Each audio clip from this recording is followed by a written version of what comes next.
You're listening to PetLifeRadio.com. Is your pet stressed out? Does your pet need annual vaccines? Which pet is best for a child? Would you know if your dog was in pain? Pet Life Radio presents The Pet Doctor, where you'll learn everything about keeping your pet healthy and happy.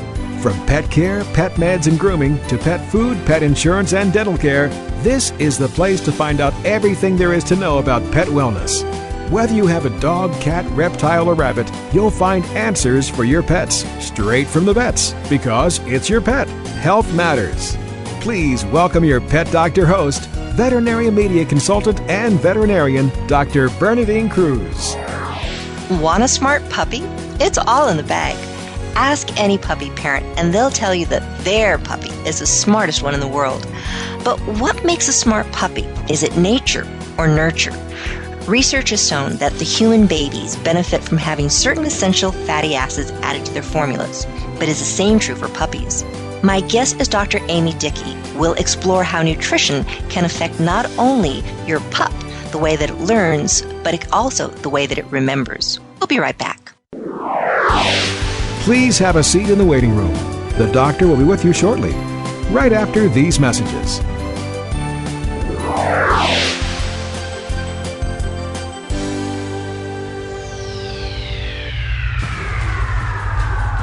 Greetings, human. What planet am I on? Welcome to Pet Planet. Here's a copy of Pet Planet magazine, Florida's most informative and fun pet resource magazine. It features heartwarming stories and informative articles from local and national pet experts. Excellent. Pet Planet magazine offers Operation Planet Rescue, helping rescued pets find new homes. And it's available at 500 locations in South and Central Florida and 24/7 on the internet at petplanetmagazine.com. If you're out and about with your pet, you may be featured in Paparazzi, candid pictures of you and your pet. For up-to-date pet-friendly events, activities, and pet-related services and products, Pet Planet magazine is your final destination. I shall take this magazine home with me. Back to your home planet? No, to my condo in Boca. Pet Planet magazine. Check them out at www.petplanetmagazine.com or 352-394-8578. It's out of this world. Want to know what cats like to eat for breakfast? Mice Krispies, of course. Learn everything there is to know about cats on Catitude with your host, Tom Dock. Each week, we'll spotlight a cool cat breed, give up-to-date advice on cat health, and check out spiffy new cat products. So curl up on the couch every week for a perfectly enjoyable time on Catitude. Every week on demand, only on PetLifeRadio.com.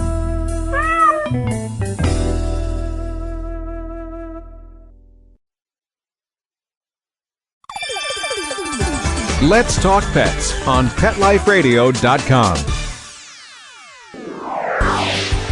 Welcome back to The Pet Doctor on Pet Life Radio with Dr. Bernadine Cruz. The doctor is in, and we'll see you now. Dr. Dicke, thank you so much for being with us today. Oh, well, thank you. It's a pleasure to be with you. So nutrition. We see all these puppy foods out on the market, and it just sounds like, it's the best thing. But for years, people never had puppy foods. They just fed what was ever on the table. Is it really important to start your pup off with a special kind of food? It certainly is. And probably one of the more important things is actually focusing on nutrition and puppy trainability. There's been a recent study that has shown that different levels of DHA in a puppy product can actually affect the trainability of that puppy. Now, DHA, that sounds like what's in my granddaughter's baby formula. You are so correct. You're absolutely correct. DHA is an omega-3 fatty acid, and the actual name of it is dicohexanoic acid. And I'm glad you said that. Yeah, it is a mouthful, and even I stumble occasionally on that one. But again, it is an omega-3 fatty acids, and there's been quite a bit of information out there about omega-3 fatty acids, both in humans and adults.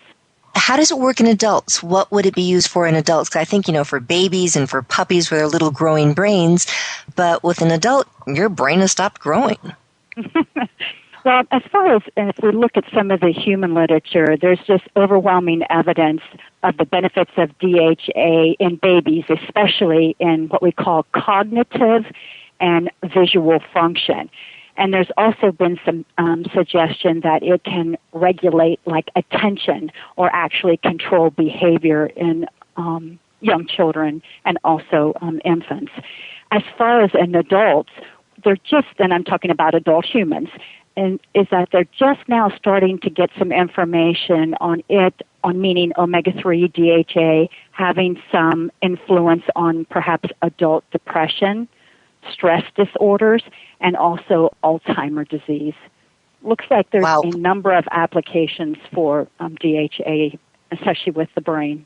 With us baby boomers and then having these economic times, I think we should all be stocking up on DHA in our diets.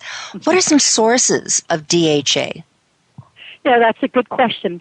DHA is found in many fish products, and so any type of fish products, fish oil, fish meal, especially going back to puppy products, if you want to see if there is a source of DHA in a puppy product, you'll look in the ingredient panel and you'll be looking for fish sources, but most likely you'll be looking for an ingredient that is saying fish meal or fish oil.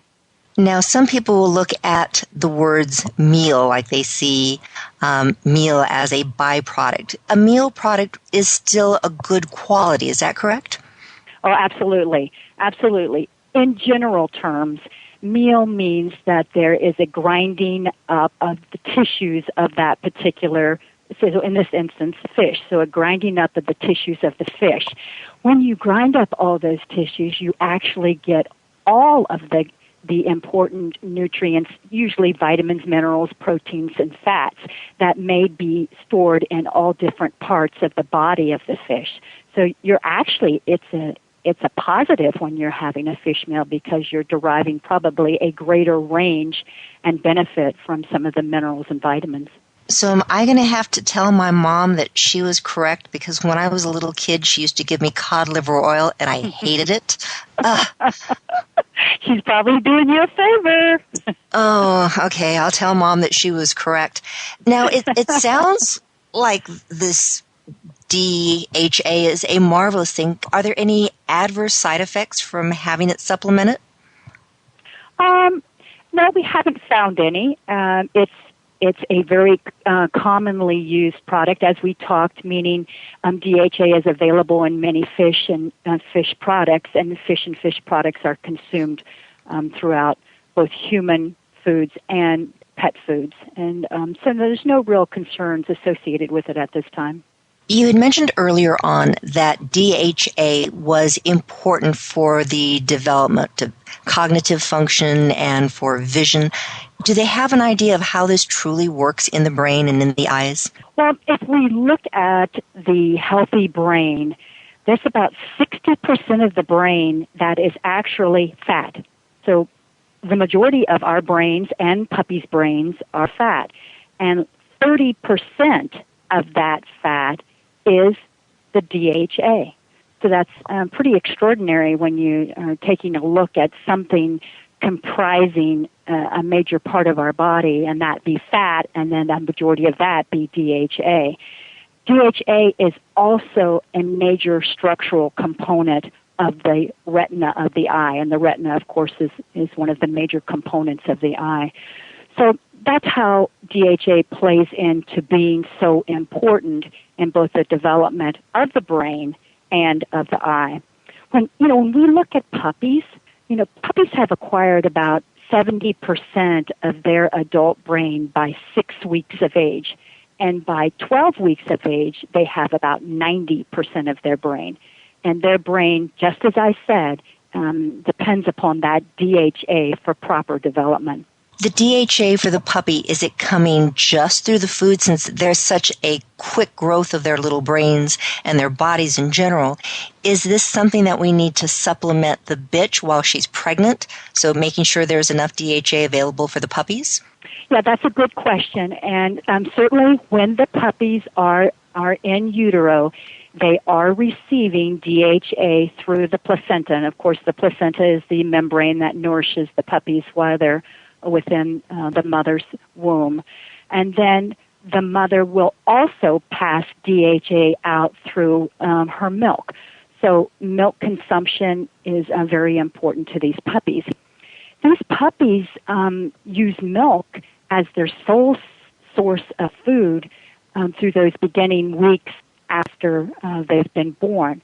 But by 3 to 4 weeks of age, the mother and the puppy is starting to say, hey, let's get weaned. Let's start looking at some other food.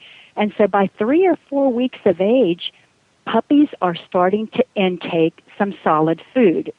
And so certainly you would want the food at that point to be or to have a higher level of DHA so that they can also benefit during that time frame. Because remember what I said?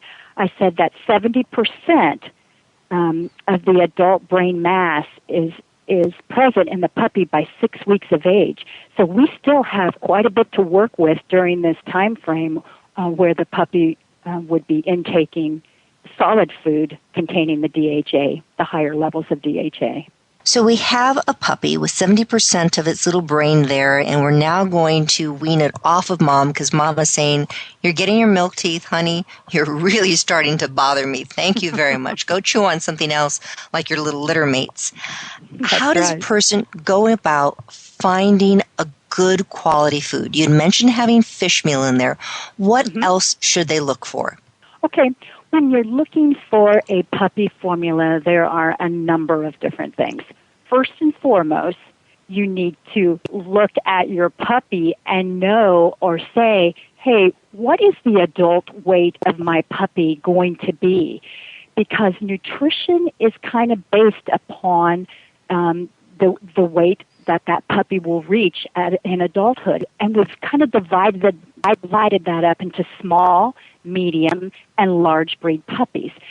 Small breed puppies have actual different nutritional needs than what a large breed puppy would have. And so you need to first understand that about your puppy. Now, as far as the DHA and going to a shelf and looking for a product, and the majority of times you will want to look at a premium product on the shelf. Premium products are designed to bring the utmost in nutrition to the puppy. They will have special ingredients in it that will help that puppy achieve the most that it can. And of course, DHA is one of those special ingredients. All puppy foods don't have to have fish meal or fish oil in it. That is a decision by a premium-based food to bring that into the diet in order to supplement that puppy and that puppy's brain development. So in looking at that ingredient panel, of course, we said, let's look for fish sources. Let's look for fish meal. Let's look for fish oil. But another thing to look for, and equally important, is go to that guaranteed analysis. And if in the guaranteed analysis, of course, the guaranteed analysis is what is being guaranteed in that product all the way through the shelf life of that product. So it says, hey, there will not be less of this particular ingredient in this product at the time the shelf life comes to an end. So look in that guaranteed analysis. That's where you'll see like the protein, the fat, the moisture, and the fiber. You will also want to look and see that DHA or docosahexaenoic acid is also being guaranteed in there. That means that manufacturer says, I am going to guarantee that you have that DHA in this product for your puppy's best development. Dr. Dicke, I remember going through veterinary school, and when we studied nutrition, they said that, okay, you look at the guaranteed analysis on the package, and it says it has so much protein, so much fat in it, etc., but you could take an old leather shoe and crankcase oil and some sand and grind it all up and have it analyzed, and it could meet these same requirements. So how does somebody know that this is a good premium food? And oh, by the way, premium costs more, and these are some tough economic times.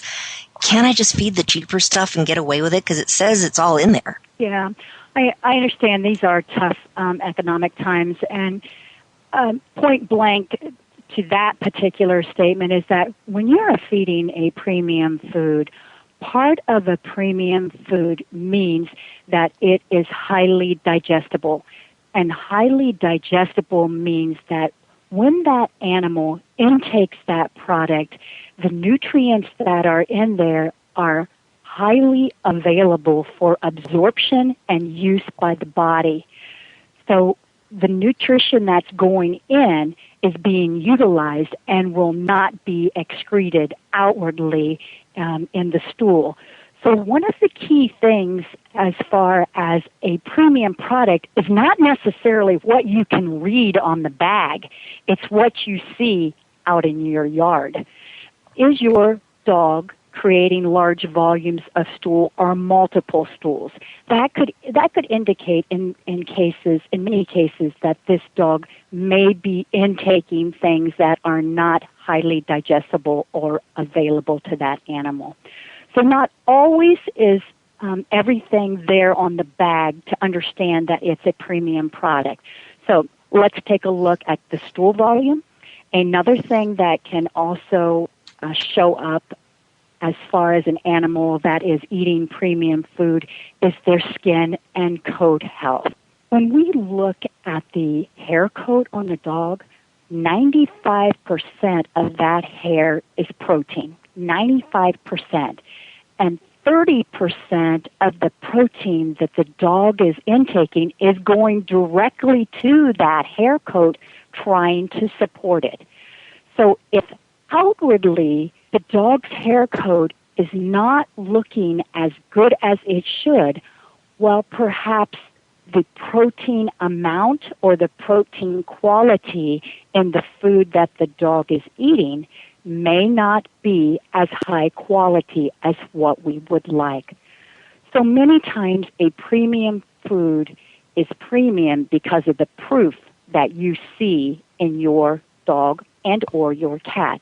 So we can look at skin and coat, we can look at the stool volume, stool consistency, stool quality. We can look at the teeth. Many of these premium products will actually have some form of dental benefit that will help reduce the amount of tartar buildup in the mouth or on the teeth. So it is difficult. I will grant that it is difficult sometimes when you're looking at a package to identify a premium food from let's say a non-premium food. Another thing about premium foods is that they will generally have specialized ingredients in them. Specialized ingredients actually, they cost money. They cost a lot of money. So when you have them included in a diet, it is beneficial to the owner and, of course, to the pet, because if they're not in there and you should buy a non-premium food and decide to supplement those special ingredients, your cost is actually going to be more than what the premium diet would be. We've been talking with Dr. Amy Dicke of IAMS Pet Care and talking about pups and poop. I think any pet owner would find a major premium to having whatever can keep that amount of stool under control, because getting a dog house trained can really stretch those human-animal bonds. We'll take a break. We'll be right back talking about how to train that puppy, how to choose the puppy. Maybe this is something that we can actually send to President Obama as he's still trying to figure out what's the best dog for those two girls of his. We'll be right back. Please have a seat in the waiting room. The doctor will be with you shortly, right after these messages.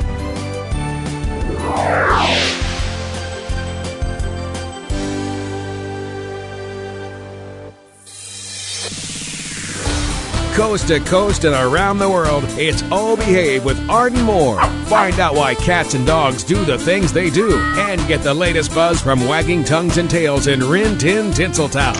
From famous pet experts and best-selling authors to television and movie stars, you'll get great tail-wagging pet tips and have a fur-flying fun time. Oh Behave with America's pet edutainer, Arden Moore. Every week on demand. This is the place for a special paparazzi treat. Only on PetLifeRadio.com. Let's Talk Pets on PetLifeRadio.com. Welcome back to the Pet Doctor on Pet Life Radio with Dr. Bernadine Cruz. The doctor is in, and we'll see you now. Dr. Dicke, thank you so much for chatting with us today. It really sounds as though you get what you pay for. If you're getting that big bag of dog kibble and it's only $2.95 for a 40-pound bag, that's probably not a premium food. You'd also mentioned that there was a difference between the needs of a small dog and a large dog puppy. What are some of these differences? And it seems like it was just kind of a marketing ploy that, you have this large breed puppy food. What's in it? What makes it different? No, there definitely are differences between small and medium and large breed puppies. The small breed puppy, if we take a look at them, most of the time, they're maturing much quicker than what a large breed puppy would be. They also tend to utilize more energy. And so if we look at a small breed puppy formula, it will generally have higher fat and higher protein values in it. A large breed puppy formula will have more controlled fat and protein values. We want to control the growth on that large breed puppy.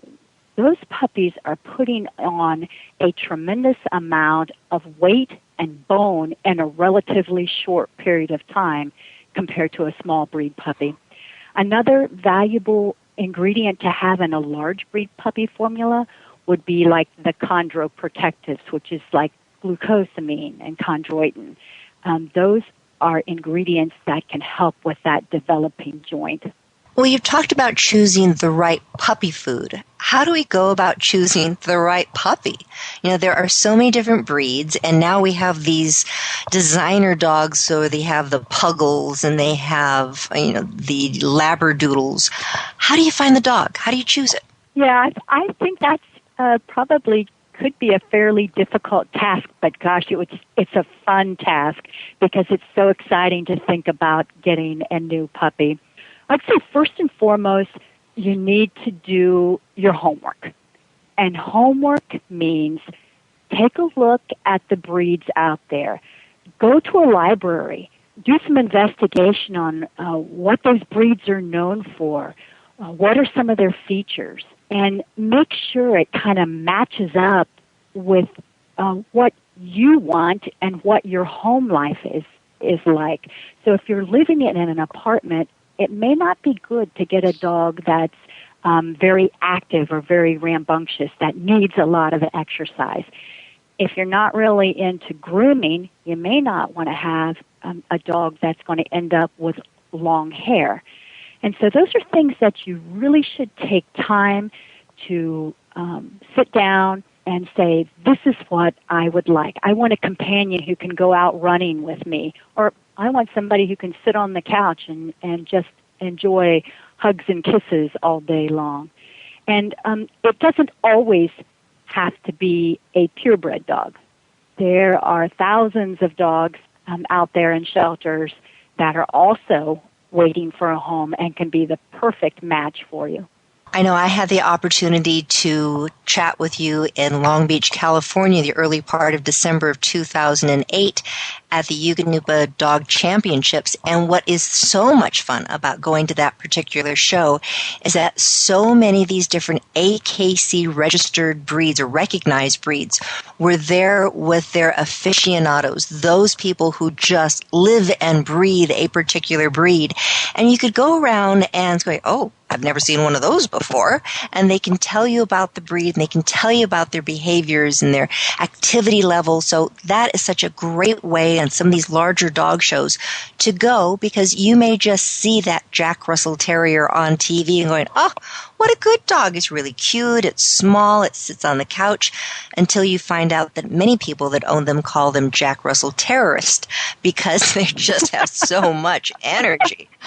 So dog shows are a great way for people to know what they're getting into. And even though these people, it's their breed, they will be very upfront with what you're getting into, what you can see. I want to back up about half an hour ago when we've been talking about DHA for dogs. How about DHA for cats? Okay, I am sure DHA will be beneficial to cats. They are a mammal, and their brain development is very similar to puppies. At this point, we have not done a study in cats. They're a little bit more difficult to assess as far as trainability. I don't know whether you've ever tried to train a cat, but they can be, not that they can't be trained, but that they're just a little bit more difficult. I'm sure you've heard of trying to herd a group of cats is quite a chore. Well, assessing trainability of a cat can get to be a chore. But yes, DHA should be beneficial in cats also. So we know that they're intelligent in their own way, and they train us very well. But yes, you're exactly right. I've again at the Eukanuba Dog Show had the pleasure of watching these athletes doing the agility course. And then last December, I guess it was October, I was in New York at the IMS Cat Fancy Association IMS Cat Championships, and they also had agility courses for the kitties. And that was just a whole different animal. So, yes, it was fun to watch, but definitely was not that high speed that the dogs were doing. We've had the pleasure talking today with Dr. Amy Dicke. She's with IMS Pet Care. Dr. Dicke, if people had questions about what's the right pet food to choose for their pet, or had just general animal questions, where should they go? There's a couple of different places they can go. They can go to ims.com or www.eukanuba.com. Those are both sites associated with P&G Pet Care. Well, I know that they're very good sites because I've had a chance to go through them myself. Good information that's on there. You can also get coupons. Correct me if I'm wrong, for some of these premium foods that IMS and Eukanuba make. So that always makes it more cost effective. Correct. It sure does. You could always call IMS Consumer Relations also, and that's at 800-535-8387. Great information. We'll have that on our website in case you missed it and you're jogging along and you didn't have a chance to write it down. Well, we've been talking with Dr. Amy Dicke from IMS Pet Care, and she's helped me just reinforce what this goal has always been for the show: to educate, to entertain, and to motivate you to be the best pet owner that you can be. Please tune in next week when we'll have more information to hopefully go, wow, I didn't know that. So have a great week. Take care. Pets can be a wonderful addition to your life. Keeping them healthy and happy is important. Pet Life Radio presents The Pet Doctor with veterinary media consultant and veterinarian Dr. Bernadine Cruz. Whether you have a dog, cat, reptile, or rabbit, you'll find answers for your pets straight from the vets. The Pet Doctor, on demand every week, only on PetLifeRadio.com.